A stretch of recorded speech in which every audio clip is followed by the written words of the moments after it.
So, to start things off, recently we got a brand new animated feature out this week, which is The Wildlife. And you guys might be surprised to hear this, but The Wildlife actually set a brand new record at the box office. Now, some of you might be wondering or just thinking that must be impossible. There's no way. I mean, we've already got a year or at least a summer full of brand new box office records graciously provided us with Finding Dory and The Secret Life of Pets. They set up brand new box office records for animation that would make 2016 a pretty good landmark in terms of how animated films are doing financially. So why do we have to mention The Wildlife into this? Why do we have to bring that movie here? Well, when I mention that The Wildlife broke a new box office record, I don't necessarily mean that in a good way.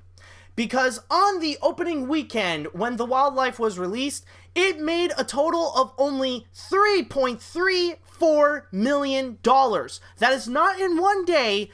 That's pretty much the whole weekend, only making $3.3 million. And it really is pathetic. So, with that in mind, I really wanted to check if that is actually a brand new record. Not necessarily. Now, by hearing this, you might expect that, oh, is it the worst, is it pretty much the worst opening for an animated feature film ever?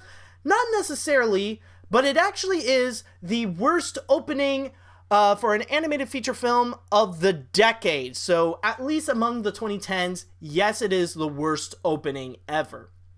But I will say this, among the worst ever, The Wildlife actually is among the top 5. If you guys don't know, don't know the list, allow me to explain a little bit for you about what it is. So at number 5, we got the Powerpuff Girls movie, making about only almost 3.6 million. Then afterwards, at number 4, we got The Wildlife, which ended up getting 3.3. So The Wildlife is the 4th worst opening ever for an animated feature film. Afterwards, let me just check over here. I'm using Box Office Mojo, by the way, just to clear that out there. Looking into here, I'm trying to find... Oh, here it is. Going higher on the list, at number 3, we got Teacher's Pet, which started out with almost $2.5 million on its opening weekend. Then afterwards, on number 2, coincidentally enough, we got a sequel with All Dogs Go to Heaven 2 that made $2.25 million on its opening weekend. And number 1, the worst ever opening for an animated feature, is actually the 2008 film Delgo, which started out with only $511,000, or actually $512,000 on its opening weekend. And if you want to know in terms of overall, for The Wildlife, it's actually the 44th worst ever openings for, the worst ever openings for a feature film. That is overall. So it is indeed in the top 50. But for Delgo, starting off at $512,000, it is actually up at number 2. The only one that actually was able to defeat it was the Oogie Loves in the Big Balloon Adventure, which started off on its opening weekend with $444,000. And by the way, this is not among all the movies ever. This is among the ones that got a wide release, that actually was released in more than 2,000 theaters. So The Wildlife is definitely one of them. So in terms of those films, like animated feature films that got a wide release, it is the 4th worst opening ever. And this is actually very interesting. Now, it does actually bring up the question, with such a low box office number, some might wonder, is like, how did it fail so miserably to bring in people in theaters? Is it mostly because of competition? Because it was actually released at the same time as movies as Tom Hanks' Sully and also When the Bow Breaks. But with The Wildlife, why is it that people aren't flocking into it as much as the other animated feature films? Because if anything, if 2016 proved anything, is that animated films are such a big appeal. Like, they bring in audiences so easily with movies such as The Secret Life of Pets, Zootopia, Finding Dory. Like, they bring in people to theaters as much as superhero films.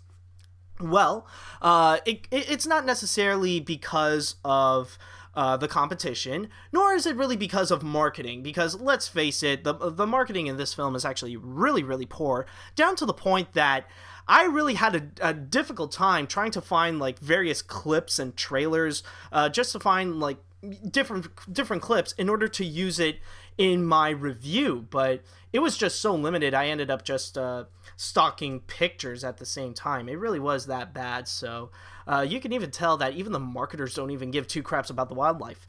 But why is it that the wildlife failed?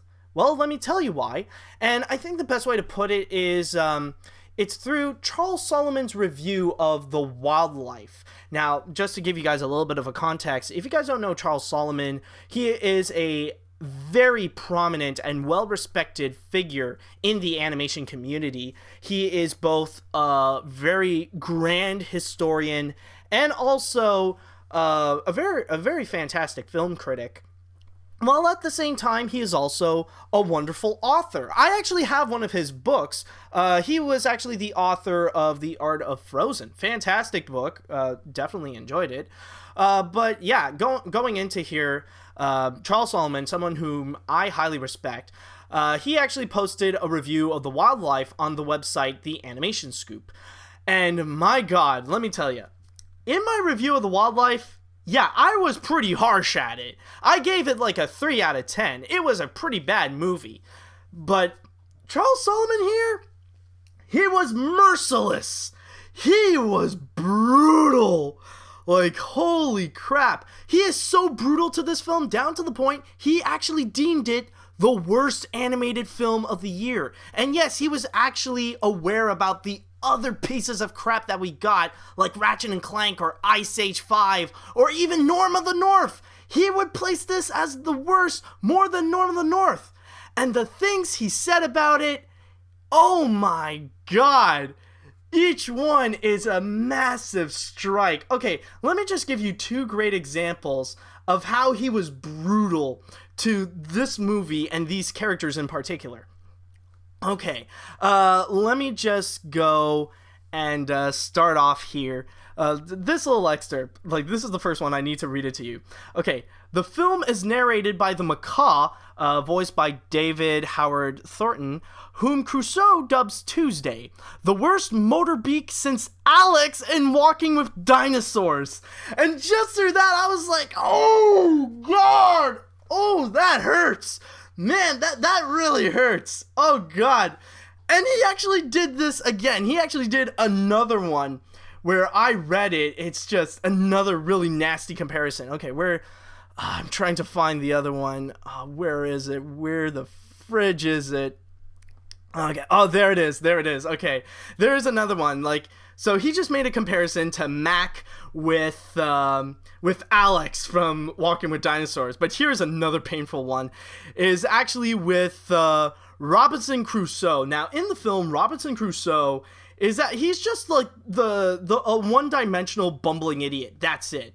But apparently here, Charles decided to take it a step further. He says, the generic-looking Crusoe could be the long-lost brother of Flint Lockwood in the Meatballs films, and the animation of the character is formulaic and unconvincing. And even I was just like, oh, Lord, oh, the brutality is real. The brutality is so real in this review. I swear to God. I mean, this is the kind of brutality that you expect this random guy to pop out of nowhere going, Toasty! Oh my God. 2 of the worst animated characters that you could be compared to. Oh my God, that is nasty. But yeah, this is just a little example of how Charles Solomon's review of the wildlife is just brutal. And I highly recommend, by the way, you guys should go and read this. Go to animationscoop.com and read Charles Solomon's review of the wildlife. It is absolutely worth it. Now, going back to the point that I wanted to make, I don't necessarily agree with what Charles Solomon said, that The Wildlife is the worst animated feature film ever. Well, not ever, but I mean like the worst animated film of the year, because we got Norm of the North, and there's no way that you can beat Norm of the North as the worst one this year. It's just, there's no way.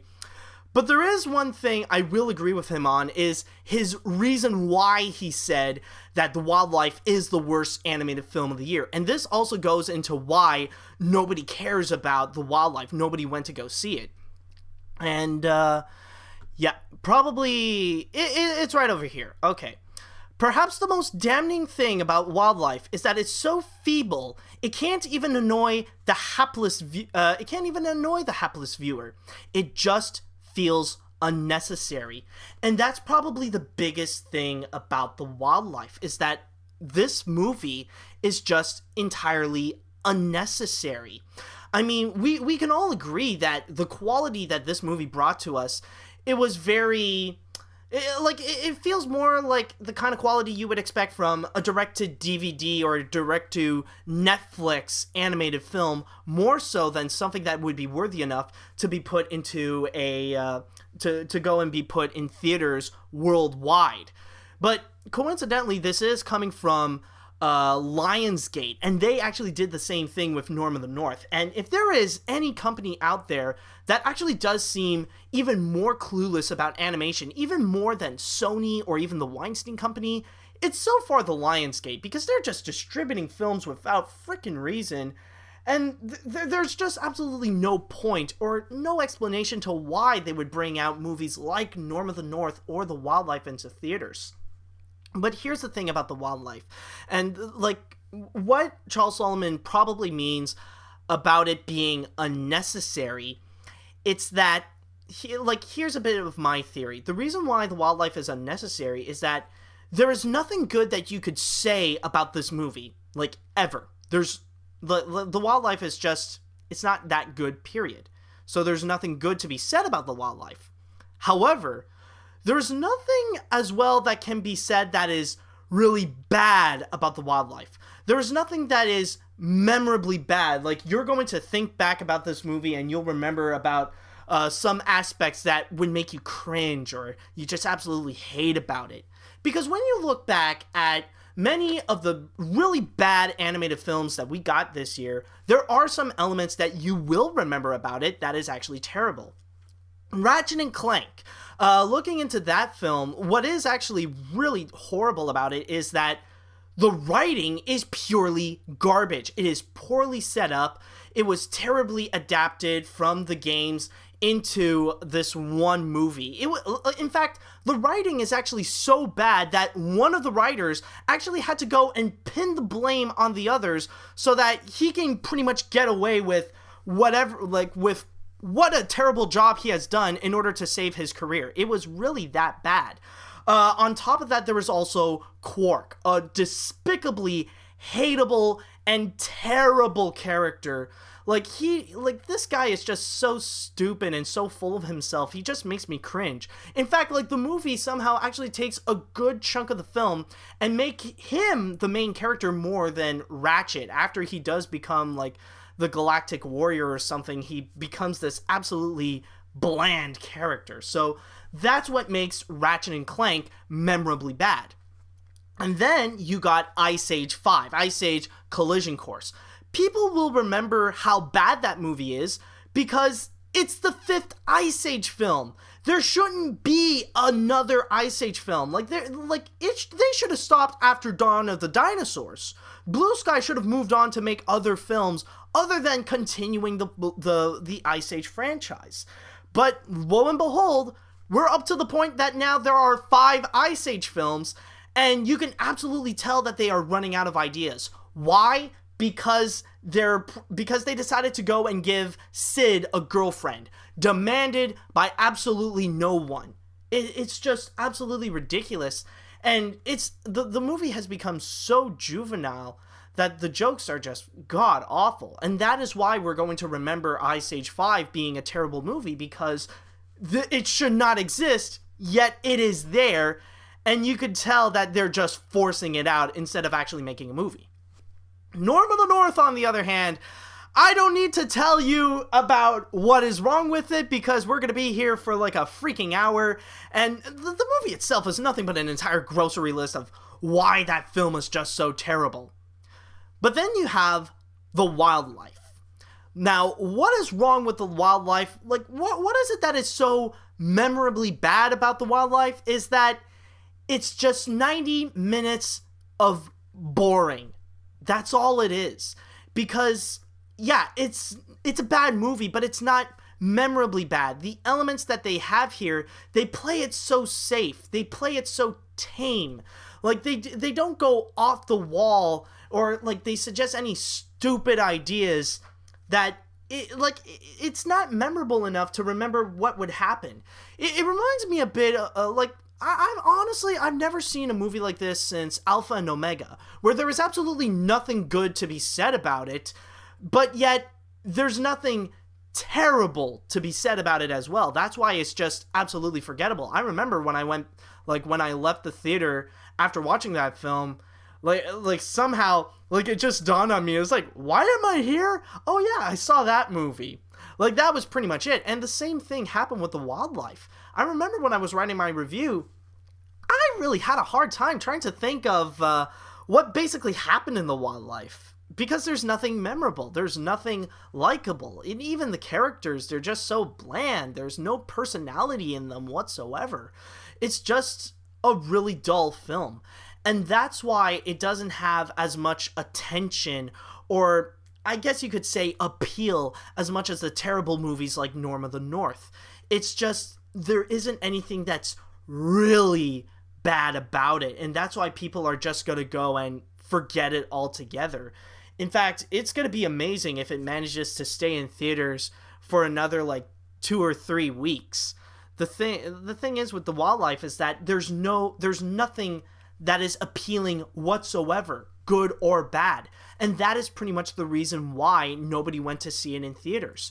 Because it's just a piece of crap that just belongs in those straight-to-DVD films. That's it. In fact, this is like a Belgian-France animated film. Like most of those movies anyways, they would get released on direct-to-DVD. So I don't really see why there has to be a point to bring this into theaters other than, like, hopefully to bring in some money. It's just, there's no excuse for this. There really isn't. And overall, I guess the biggest thing is that Charles Solomon said it best, that the wildlife is just unnecessary. And I think that's the biggest thing that we could take from this, is that this is just an unnecessary film. There's no reason for its existence. It offers nothing good to us, yet it offers nothing really bad to us. Hey guys, this is Animat. I just want to remind you guys that this is just a little taste of what you can get with the Animation Podcast. This is not all of it. If you guys want to go and listen to the full episodes of the Animation Podcast, then allow me to show you some of the different ways that you can go.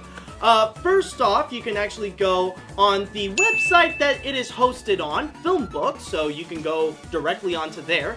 You can also go and check out the official Filmbook Podcast YouTube page, so at least you don't have to go away from YouTube and you can listen to the podcast right there. But if you would like to listen on the go, like if you want to listen it to on your phone or on your iPad and all that kind of stuff, then you can listen to it on either iTunes or you can listen to it on Android. So those are all the different options, and if you'd like to have more info, then all you have to do is just check in the description down below. And with all that said, I just want to say thank you guys so much for listening, and until next time, see you later, dudes!